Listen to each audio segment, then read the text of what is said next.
unfortunately, more dominoes seem to be falling with the whole Neil Gaiman thing, and it was only a matter of time before a show that I really like that is from Neil Gaiman, that's on Netflix, The Sandman, well, it's being canceled. They already filmed season 2, and they got it locked and loaded, ready to go, so they're not going to take a loss with that one. They're still going to put it out, but after that, they're done. Others are still staying silent on the issue, which is like, whatever. I've made my opinion known about that. But then Terry Pratchett's estate is getting in on it. I did a short video on that, posted the other day. But we're going to talk more about that because if anybody knows, Good Omens was co-written by Terry Pratchett, who's probably most famous for the Discworld series, and Neil Gaiman. Some people claim that Terry Pratchett wrote most of it and Neil Gaiman just kind of slapped his name on it, but that's neither here nor there. Either way, there's some big controversy around that and a Kickstarter campaign to turn Good Omens into a graphic novel now that it has been a book and a successful series on Amazon Prime. But we'll get into all of that and just more stuff falling around Neil Gaiman's head. First, my name is Troy for Marks on Media. And if you could, before we get into all of this, please like the video, subscribe to the channel, and click the bell to be notified every single time I post brand new content, which is quite often, Monday through Friday. Now let's get into it. Marks on Media. From Gizmodo, Netflix cancels Sandman in the wake of Neil Gaiman allegations. The adaptation of Gaiman's fantasy DC Comics series will conclude with the upcoming Season 2 after Gaiman was accused of misconduct by multiple women. Yeah, just more and more. Let's see. After quietly avoiding promotion of the series in the wake of a series of accusations. Sorry, some of these writers, it's like, don't use the same word twice in the same sentence like this. It just looks bad. Anyway, I'm being a grammar fairy here. Anyway, in the wake of the series of accusations of SH against writer and creator Neil Gaiman, Netflix has announced that its adaptation of The Sandman will conclude with season 2. Variety reports that the upcoming sophomore season of the show was already potentially being floated as a conclusion to the series before Gaiman was first accused of misconduct in reporting from the Tortoise Media podcast series Master, the allegations against Neil Gaiman and Rolling Stone in the summer of 2024. I don't know why. There's so much material for The Sandman. I talked about this, that they could drag that out for at least 5 seasons. And I don't mean drag it out as in, like, stretch the material and really make it, like squeezing blood from a turnip. I mean, you could really do a lot with the Sandman material. I've got the first 2 books, like the first 2 graphic novels of all the comics put together. And there's like a third, and then there's other side books and whatever. So there's a lot to do with this. But anyway, the Sandman series has always been focused exclusively on Dream's arc, and back in 2022, when we looked at the remaining Dream material from the comics, we knew we only had enough story for one more season. False. Showrunner Alan Heinberg told Variety in a statement, quote, "We are extremely grateful to Netflix for bringing the team all back together and giving us the time and resources to make a faithful adaptation in a way that we hope will surprise and delight the comics' loyal readers as well as fans of the show." Netflix has remained vague about the future of Sandman after its debut in the summer of 2022, choosing to announce a renewal until several months later, and even then describing the renewal as a continuation of the Sandman world rather than specifically a second season.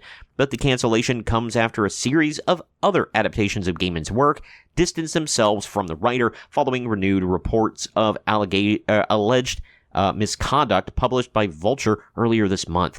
And then we talk here. I covered this in a short video before. Dark Horse Comics completely cut ties with Gaiman just last week, confirming that the comics publisher would cancel its ongoing Anansi Boys series and future planned collections, as well as discontinue publishing prior work from the author, while a musical stage adaptation of Coraline is set to run. Or that was set to run in the UK, was scrapped entirely on Wednesday. Yeah, and then Disney, a Disney adaptation of Gaiman's novel, The Graveyard Book, was put on pause, and after the allegations were raised, and was the third and already announced to be final season of Good Omens was scrapped and turned into a 90-minute episode, basically, or a movie. So yeah, so that's it for that one. Not looking good. Everything is not coming up Millhouse for Neil Gaiman, and I know there's a lot of people. I've been very down the line about this. I've tried to play both sides of the fence here, which it pisses a lot of people off. But I have no strong opinions on who. I mean, I have strong opinion. I don't have strong opinions on who was at fault here, because if anybody goes on Reddit at all and they see the Am I the A-hole forum, there's like 3 general verdicts. There's you are the a-hole, there's you're not the a-hole, and everyone sucks here. I tend to fall in the latter category. Gaiman, I said, is a ghoul. If he's admitting that a lot of this stuff did happen, but he said, well, it was all consensual. Even if it was, you're a creep and a ghoul. It's gross. Consent. I know this is a crazy concept in 2025, but I do not hold consent as the top arc of like, yes, above all else is consent. As long as you say it's okay, you can do it. And like, no, a lot of people say that they're fine with a lot of stuff that's really bad for them, for the other people involved, for society at large. This is one of those things. It's gross, and it's blowing up in everybody's face.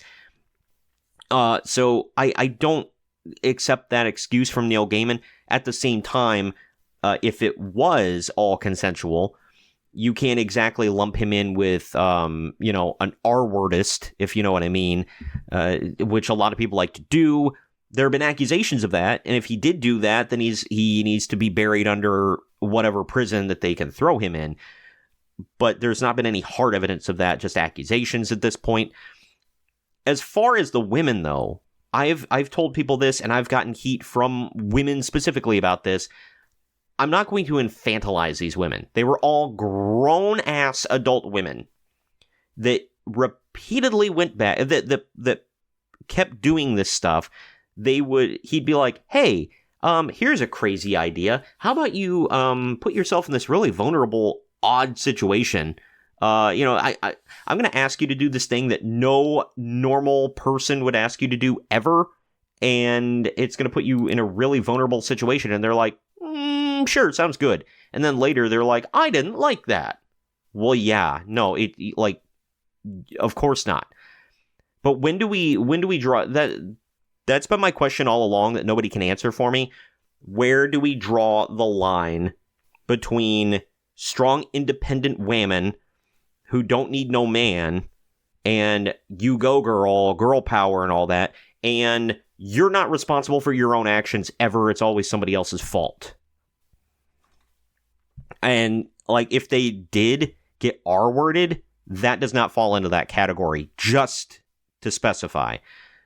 There's never any excuse for that. I don't care what you did beforehand. No, you're not at fault.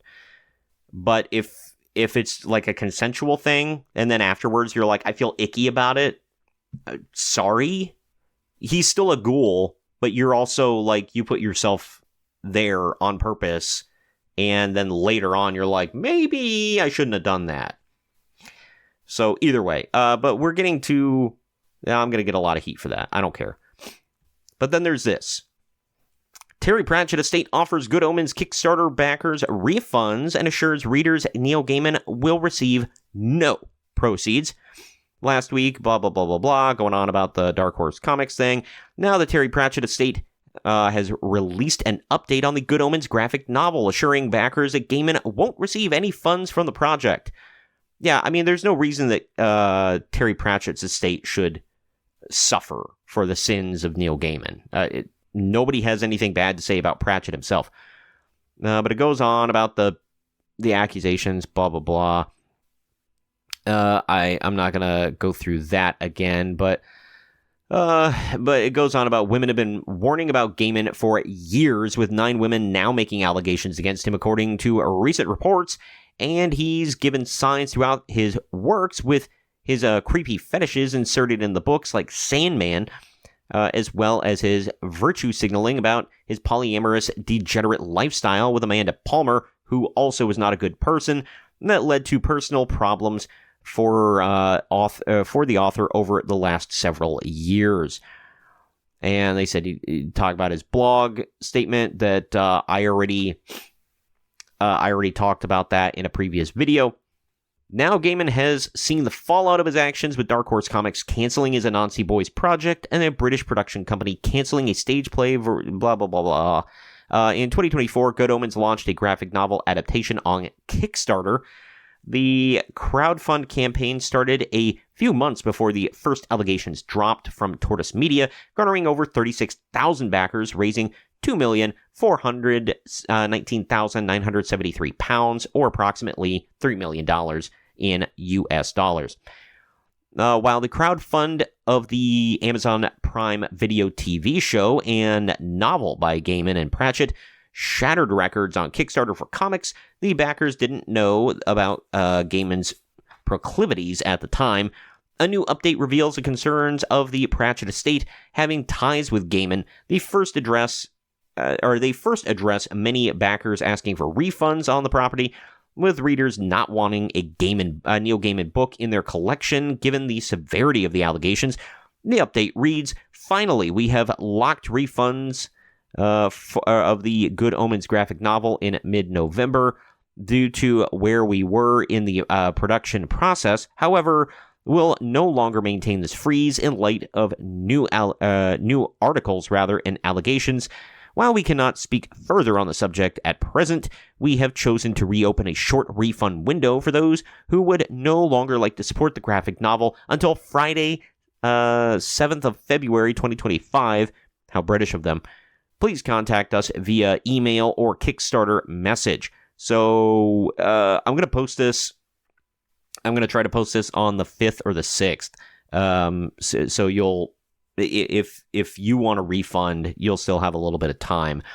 But they continued to assure backers that Gaiman would not be receiving proceeds from the Kickstarter, stating, quote, "It has also been agreed that Neil Gaiman will not receive any proceeds from the graphic novel Kickstarter, given that the project management, production, and all communications has always been under the jurisdiction of the estate on behalf of Good Omens at large. This will not fundamentally change the project itself. However, we can confirm that the Kickstarter and pledge manager will now fully be entity run by and financially connected to the Terry Pratchett estate only." So there you go. The wording of this is interesting, as it's possible that Gaiman was paid a fee up front for the production and that the Kickstarter royalties are only in question. Still, the estate does not elaborate on the terms of the contract, which they don't have to. They probably did pay. I mean, his name is on it. He was able to do the show and kind of be heavily involved in that himself. So, he obviously has some rights to it. But they're just assuring none of your stuff from here on out will go to Neil Gaiman, which, it's fine, cool, I get it, whatever. And it's CYA at this point. So they want this book to come out, they want more money from it, and they don't want Neil Gaiman to freaking ruin it, which he pretty much has. And he ruined his own life and his own career and his own legacy, for that matter. So, but either way, let me know what you guys think about all this down in the comment section. I already stated my piece about all of it, so I'd like to hear from you all and join in the discussion down below. Also, if you want to read the articles in full, I am linking them down below in the video description. And as always, if you could please share this video around everyone you know, like the video, subscribe to the channel, click the notification bell to stay up to date every time I post brand new content. My name is Troy for Marks on Media, and we'll see you next time.